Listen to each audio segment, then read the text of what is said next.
Hello guys, what's up everyone, welcome back to the channel. आज हम शुरू करते हैं पार्ट 3 ऑफ चैप्टर सेकंड। तो चलो हम वीडियो शुरू करते हैं।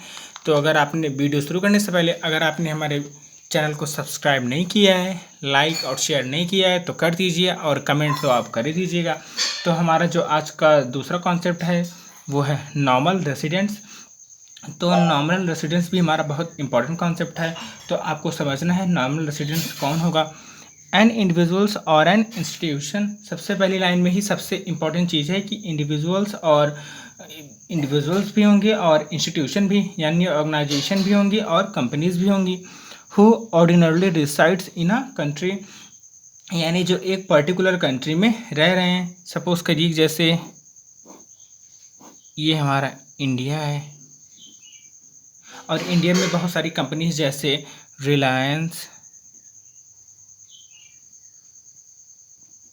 टाटा और इंडिविजुअल्स, और जैसे राम, श्याम, विराट, MS धोनी, ये सारे के सारे नॉर्मली हमारे इंडिया में रह रहे हैं। And who centre of economic interest also lies in that country. Centre of economic interest का मतलब क्या होता है कि ये रिसाइड्स भी यहीं करेंगे और इनका बेसिक एक्टिविटीज़ जैसे खाना कमाना, सारे के सारी चीज़ें अपनी बेसिक एक्टिविटीज़ अर्निंग की, स्पेंडिंग की और कंजप्शन, ये सब उसी टेरिटरी में करते हैं। तो उसको हम नॉर्मल रेसिडेंट्स बोलते हैं।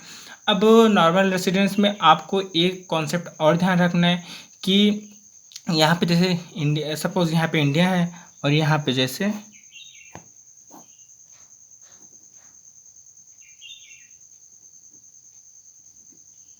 यहाँ पे हमारा ऑस्ट्रेलिया है। अब सपोज हमारी इंडियन टीम खेलने के लिए बाहर गई है, जैसे रोहित शर्मा, राहुल एक्सेट्रा। इसके साथ साथ इंडिया में भी कुछ प्लेयर्स खेलने के लिए आए हैं, जैसे ऑस्ट्रेलिया से नहीं, मतलब वैसे ही आई हैं। जैसे फुटबॉल प्लेयर रोनाल्डो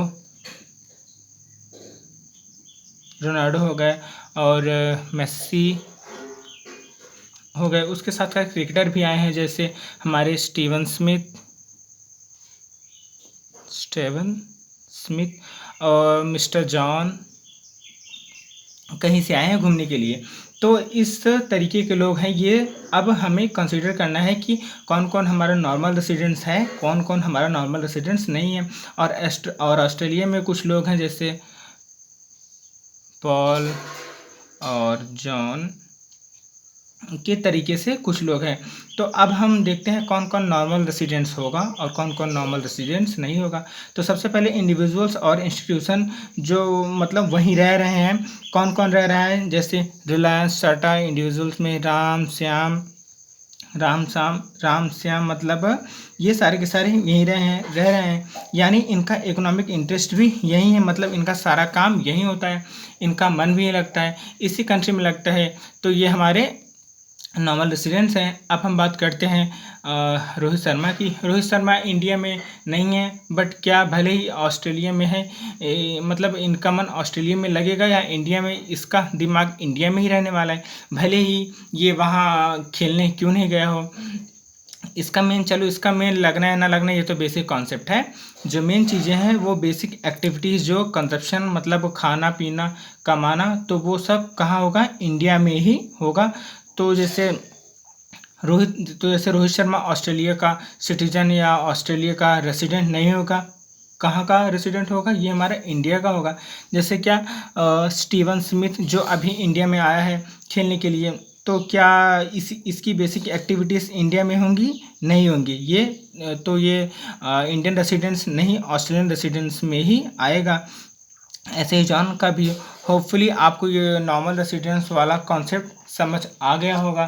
तो अब हम देखते हैं नॉर्मल रेसिडेंस में क्या इंक्लूड होता है, मतलब क्या इंक्लूड नहीं हो रहा है।